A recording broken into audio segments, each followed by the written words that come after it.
तो स्वागत है आपका एक नए वीडियो में। आज हम लोग जेपीएससी मेंस पेपर 6 जो आपका सामान्य विज्ञान, वातावरण और तकनीक विकास से संबंधित है, और इस पेपर 6 में देखें तो इसमें टोटल 5 ग्रुप देखने को मिलते हैं, जिनमें से ग्रुप ए जो है वो आपका भौतिक विज्ञान यानी कि फिजिकल साइंस है। वहीं ग्रुप बी की बात करें तो ग्रुप बी आपका जो है वो है जीव विज्ञान यानी कि लाइफ साइंस। और ग्रुप सी देखें तो ग्रुप सी जो है वो आपका कृषि विज्ञान यानी कि एग्रीकल्चर साइंस। ग्रुप डी की बात करें तो वो है आपका वातावरणीय विज्ञान यानी कि इन्वायरमेंट साइंस या फिर इन्वायरमेंटल साइंस। और ग्रुप डी की बात करें तो वो है आपका विज्ञान और तकनीक विकास यानी कि साइंस एंड टेक्नोलॉजी डेवलपमेंट। तो इस तरह से देखिए कि जो आपका ग्रुप जो ये पेपर जो 6 है वो आपका 5 ग्रुप में डिवाइडेड है। इसमें से हम लोग सभी ग्रुप का जो सिलेबस दिया हुआ है उस सिलेबस डिस्कशन करेंगे हम लोग आज के इस वीडियो में। जिसमें से अगर हम लोग ग्रुप ए की बात करें यानी कि भौतिक विज्ञान की, तो भौतिक विज्ञान में हम लोगों को ज़्यादा नहीं 4 टॉपिक पढ़ने हैं मेन। और इन 4 टॉपिक को कई सारे सब टॉपिक में बांटा भी जा सकता है। तो यही 4 टॉपिक कंप्लीट कर लीजिएगा तो आपका 32 नंबर का जो है वो क्वेश्चन तैयार हो जाएगा। इसमें से अगर हम लोग फिजिक्स की बात करें यानी कि भौतिक विज्ञान की बात करें तो इसमें 4 टॉपिक पढ़ने, जिनमें से पहला टॉपिक आपका इकाइयों की प्रणाली, जिसमें हम लोगों को एमकेएस प्रणाली, सीजीएस प्रणाली और आपका एसआई प्रणाली के बारे में पढ़ना होता है। यानी कि मापन की प्रणाली यानी कि जो भी मापन की जो पद्धति है, ठीक है ना, यानी कि सिस्टम ऑफ यूनिट्स के बारे में जानना है, एमकेएस, सीजीएस और आपका एसआई प्रणाली के बारे में।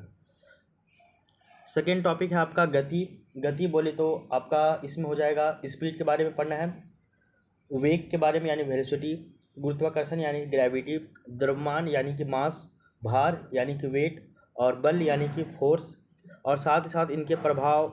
इसके अलावा पढ़ना है हम लोगों को कार्य और शक्ति, कार्य की बात करना है और आपका शक्ति पढ़ना है यानी कि आपका पावर पढ़ना है, वर्क पढ़ना है, इन सभी के बारे में पढ़ना है। साथ ही साथ आपका ऊर्जा की परिभाषा भी पढ़ना है यानी कि एनर्जी का जो भी परिभाषा है, डेफिनेशन है, यानी कि आपको गति, वेग, गुरुत्वाकर्षण, द्रव्यमान, भार, बल, प्रभाव, कार्य शक्ति और ऊर्जा, इन सभी की परिभाषा को पढ़ना है यानी कि definition of speed, velocity, gravity, mass, weight, force, impact, work, power and energy, इन सभी के बारे में पढ़ना है।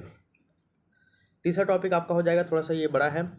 तीसरा टॉपिक आपका सौर मंडल है यानी कि सोलर सिस्टम के बारे में पढ़ना है।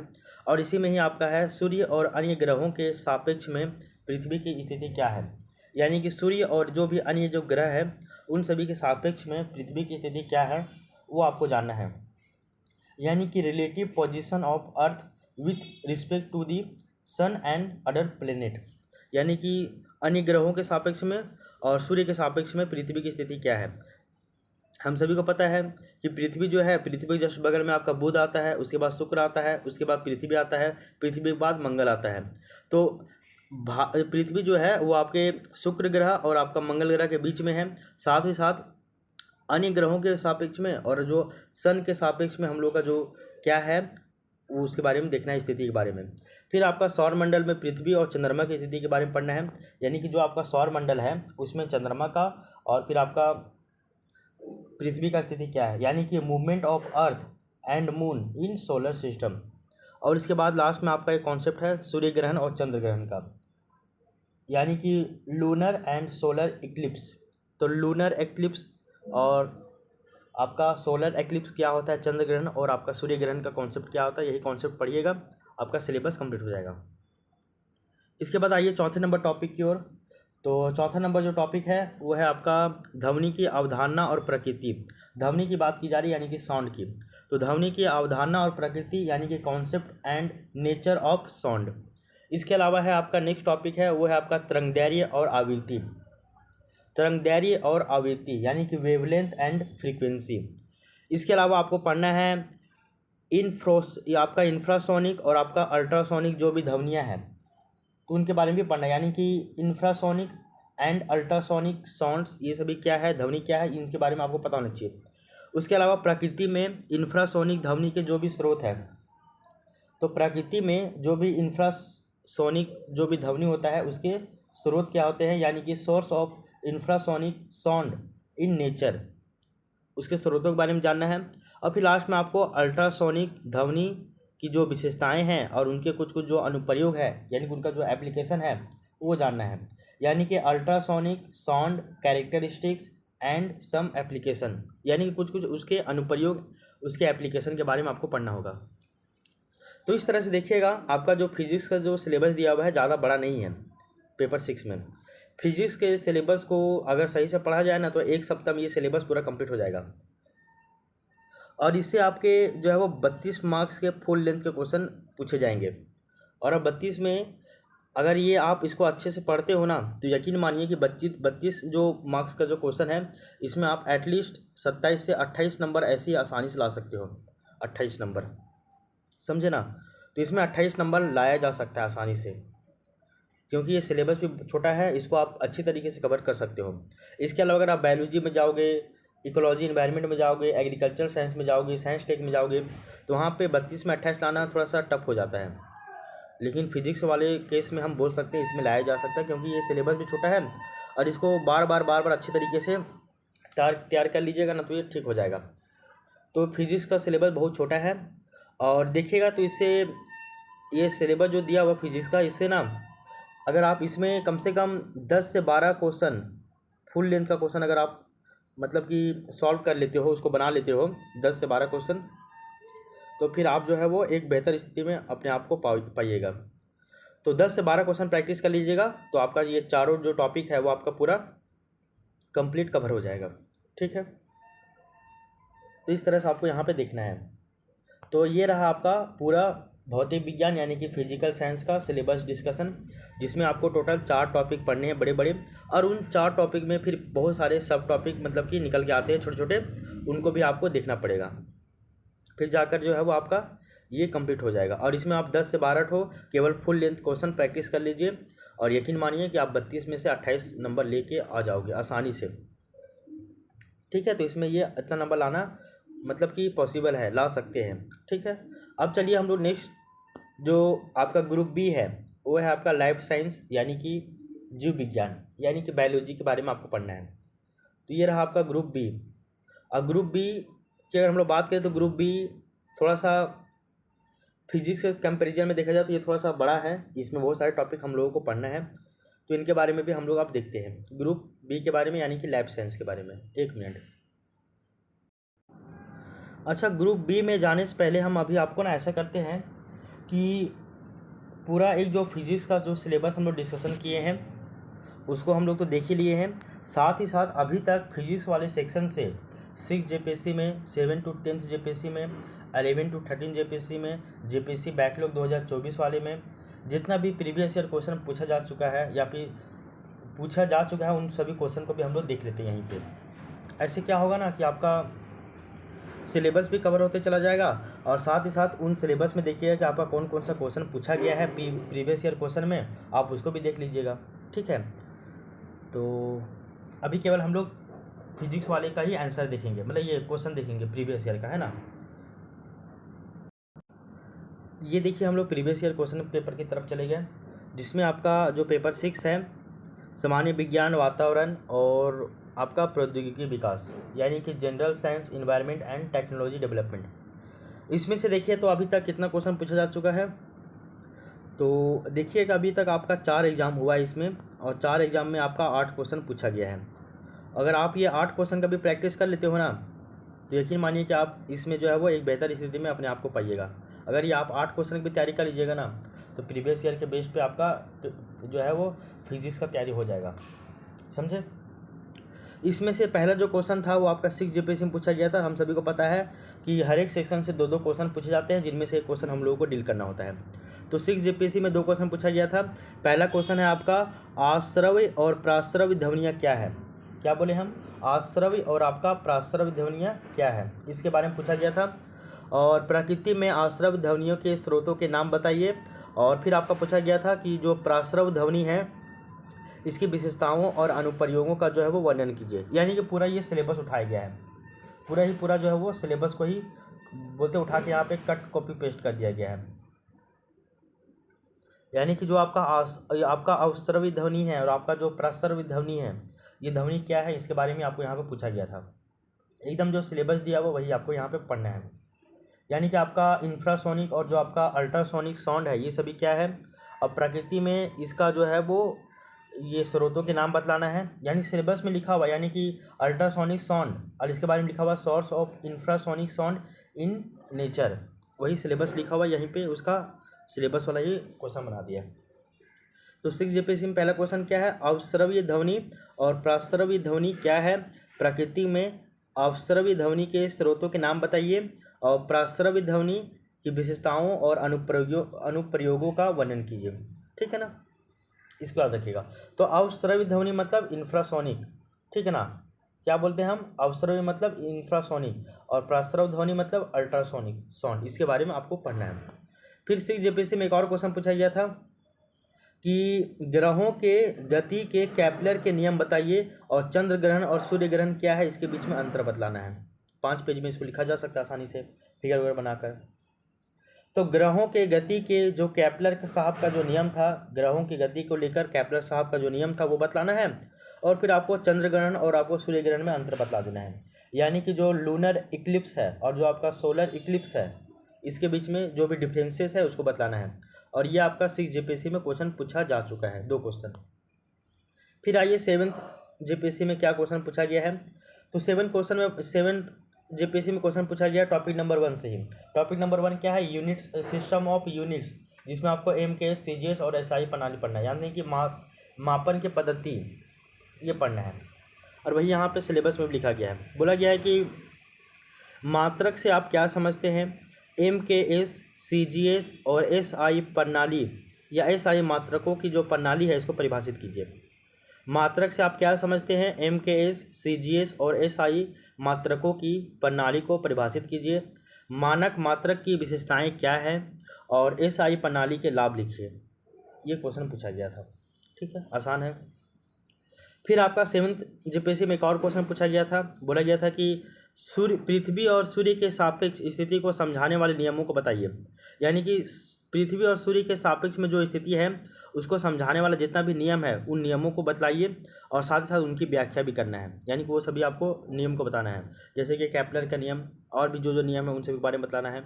फिर आपको ग्रहण से आप क्या समझते हैं और यह कैसे घटित होता है इसके बारे में बतलाना है, यानी ग्रहण यानी कि सूर्य ग्रहण और आपका चंद्र ग्रहण, इससे आप क्या समझते हैं और ये जो घटना वो कैसे घटता है ये आपको बतलाना है।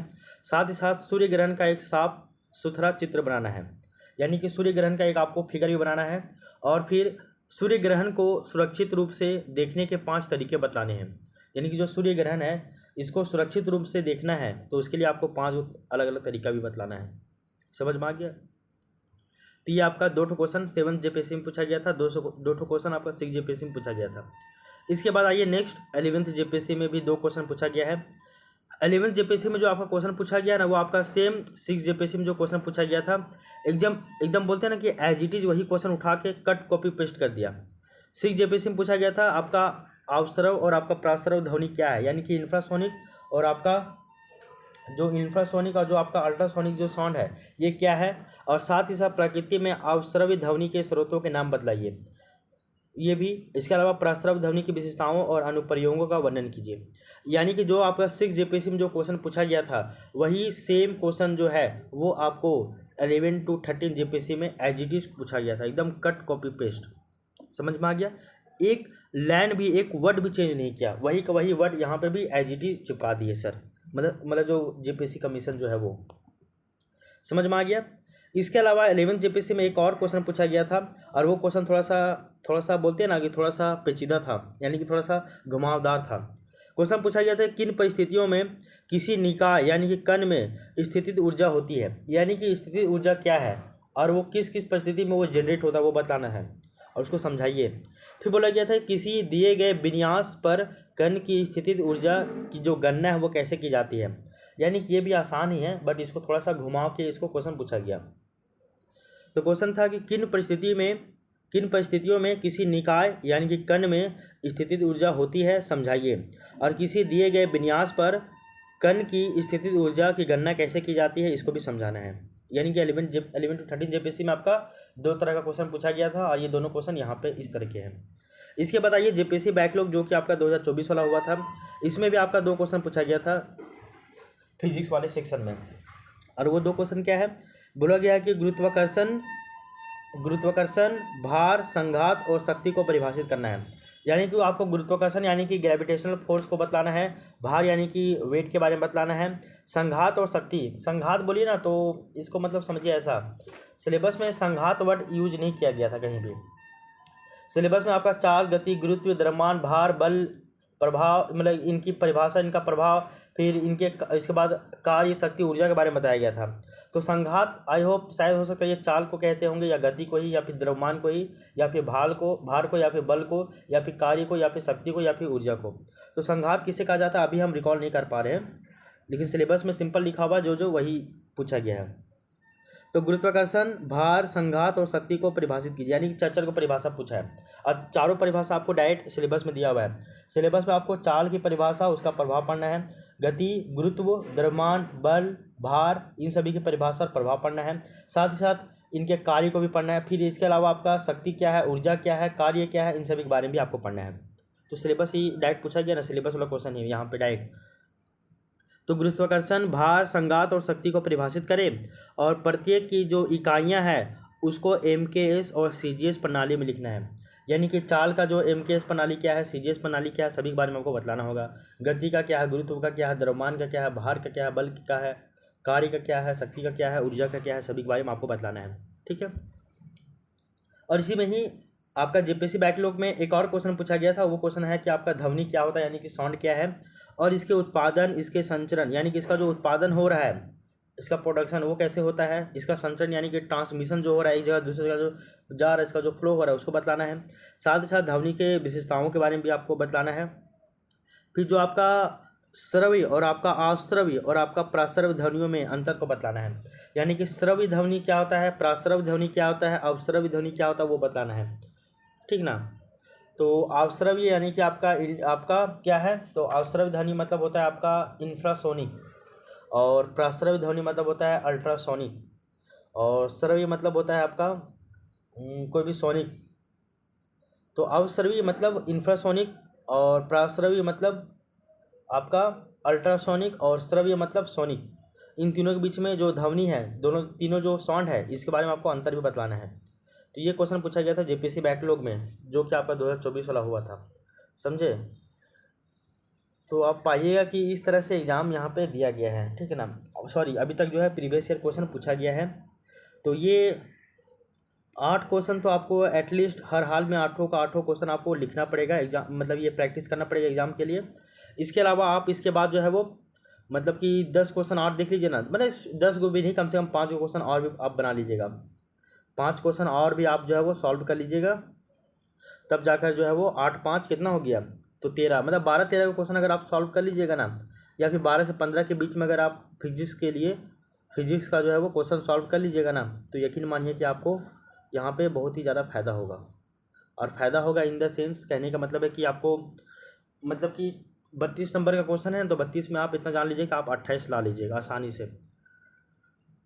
और जब भी अगर आप मेंस का एग्ज़ाम लिखने के लिए जाइएगा ना, तो मेंस के एग्ज़ाम में सबसे पहले फिजिक्स का आंसर लिखिएगा। और फिजिक्स के आंसर में अगर आप 32 में 28 नंबर ला रहे हैं, तो एग्जामिनर के मन में ये अच्छा ये जाएगा कि चलो ये बंदा जो है वो तैयारी किया है, इसके पास कंटेंट अच्छा खासा है, ये 28 नंबर तक जा रहा है।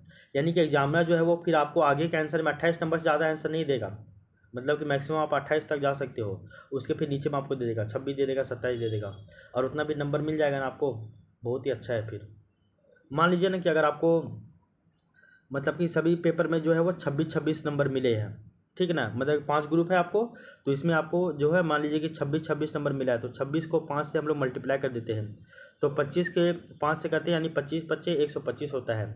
और उसमें फिर जो है वो हम लोग एक एक नंबर और बढ़ा देते हैं, मतलब कि 130 नंबर आएगा। और अगर आपका थ्योरी में 160 में अगर 130 नंबर आ रहा है, प्लस कि आपका ऑब्जेक्टिव भी रहता है 20 क्वेश्चन, जो कि 2 2 नंबर का रहता है, यानी कि 40 नंबर।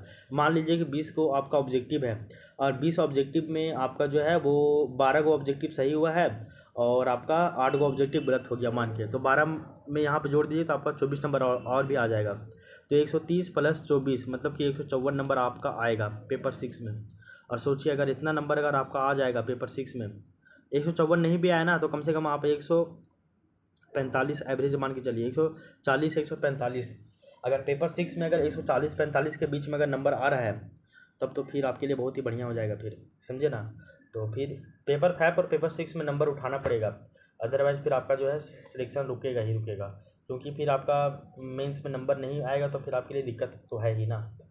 तो आप कोशिश कीजिएगा कि पेपर 5 और पेपर 6 जो भी हम तैयारी करवा रहे हैं आपको, उसमें कम से कम एटलीस्ट आप नंबर थोड़ा सा ज़्यादा उठाने का कोशिश कीजिएगा, ठीक है।